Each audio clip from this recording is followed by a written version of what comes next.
매일 공감 연습 문제 105번. 자기 자신을 친한 친구로 대한다 라는 내용을 아이에게 알게 해주려면 어떻게 하면 될까요? 일단 자기 비난은 왜 하는 것일까요?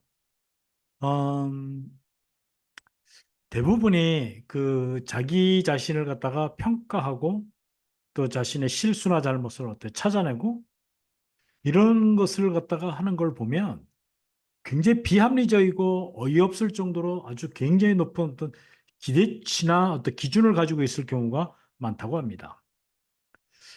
근데 이렇게 그 자기 비난을 하는 아이들의 어렸을 때 부모가 어떤 상황에 대해서 아이 탓을 돌리고 비난했을 가능성이 있다고 합니다. 그 예를 들면 이렇죠. 너 때문이야. 내가 좀 더 잘했으면 이런 일은 없었잖아. 아이 때문에 이런 일이 일어났다는 거죠. 세상은 우리가 원하는 대로 되지 않는 것이 세상이고 끊임없이 실수와 잘못을 하게 돼 있는데 계속 아이 탓을 하는 거죠. 내가 말을 잘 들었으면 너에게 그렇게 했겠니? 하면서 아이 탓. 내가 평소에 공부를 잘했으면 선생님이 그렇게까지 말하겠니? 내가 잘했으면 아빠가 집을 나가지 않았을 거야. 이건 말도 안 되는 얘기들이죠. 그러니까 너 때문에 일이 이 모양이 되었잖아. 이런 식으로 그러니까 이게 남 탓을 잘하는 특히 자녀에게 탓을 돌리는 부모님 때문에 이 아이는 나 때문이야라고 하는 고정관념이 생겼을 확률이 있다는 거죠. 사실 건강하고 성숙한 사람은 자기 자신을 비난하지도 않을 뿐만 아니라 타인도 비난하지 않습니다.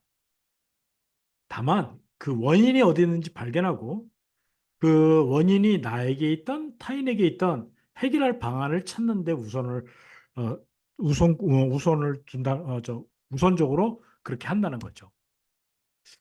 또 한편 이제 이 자기 비난하는 사람은 자기 비난이라고 하는 동전의 뒷모에는 자기 애가 있는 거죠. 그러니까 자기 기여도가 굉장하기 때문에 나는 이런 실수해서는 안 돼.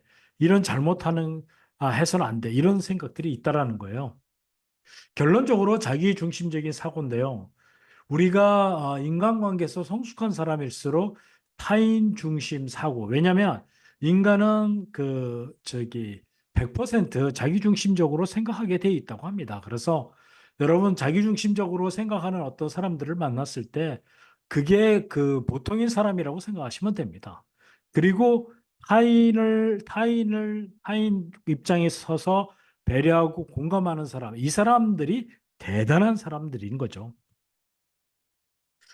어, 여러분도 한번 생각해 보면, 우리가 실제 세상에서 바꿀 수 있는 게 다른 사람을 바꿀 수 있던가요? 여러분 아이들을 여러분이 바꿀 수 있습니까? 여러분의 아내나 남편을 바꾸고 싶습니까? 여러분 친구가 바뀌어집니까? 없습니다. 자기뿐이 없습니다. 자기뿐이. 그러니까 바꿀 수 있는 건 나뿐이 없는데 그런데 모든 일이 내 잘못이다? 이거는 되게 논리적으로도 맞지도 않고 어불성설입니다. 그리고 또 그런 생각을 가지고 있다면 얼마나 힘들겠습니까? 그러니까 이게 비합리적인 생각이라는 거죠. 그러면 자기 비나 습관에서 벗어나는 것은 평가를 하지 말고 그대로 수용하는 거예요.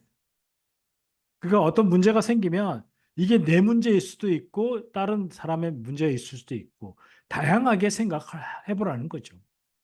다양한 관점에서. 우리가 어떤 사건이나 문제나 가슴 아픈 일이 일어났을 때 이 한 가지 관점으로만 보지 말고 다양하게 보면 많은 해결점이 나옵니다. 한번 예를 좀 들어볼까요? 어떤 잘못을 했을 때 꼭 당신의 잘못입니까? 어떤 여러분이 자존감이 떨어진 것이 꼭 당신의 잘못 뿐일까요? 무책임 어쩌면 부모님이 잘못했을 수도 있는데 그 부모님 밑에서 그 어려운 환경 속에서 살아온 것만 해도 그건 기적 아닐까요? 여러분이 아시다시피 인생에 돌풀이가 없으면 좋겠지만 없을 수 없잖아요. 그 넘어졌다고 해서 그게 당신 탓인가요? 돌풀이가 걸리면 안 넘어지는 게 더 이상하지 않은가요? 네, 그렇습니다. 인간은 넘어질 수도 있고 그리고 매일 실수합니다. 매일 잘못합니다. 저도 지금 일을 하고 있는 상황인데요. 노력을 하는데 실수를 큰 실수는 아니지만 작은 실수들을 꾸준히 하고 있습니다. 어쩔 수 없죠, 뭐. 그 자기 자신을 친구들 대한다.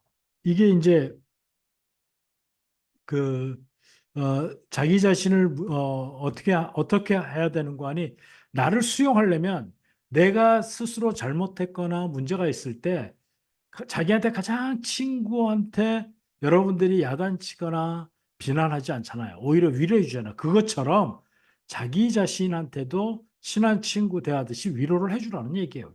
근데 이것을 아이들한테 너 친한 친구한테 대하듯이 너 자신을 위로해줘. 이렇게 하면 안 됩니다. 이거는 아이들뿐만 아니라 어떤 사람들한테 여러분들이 지금 제가 이렇게 얘기한다고 해서 그렇게 되겠습니까?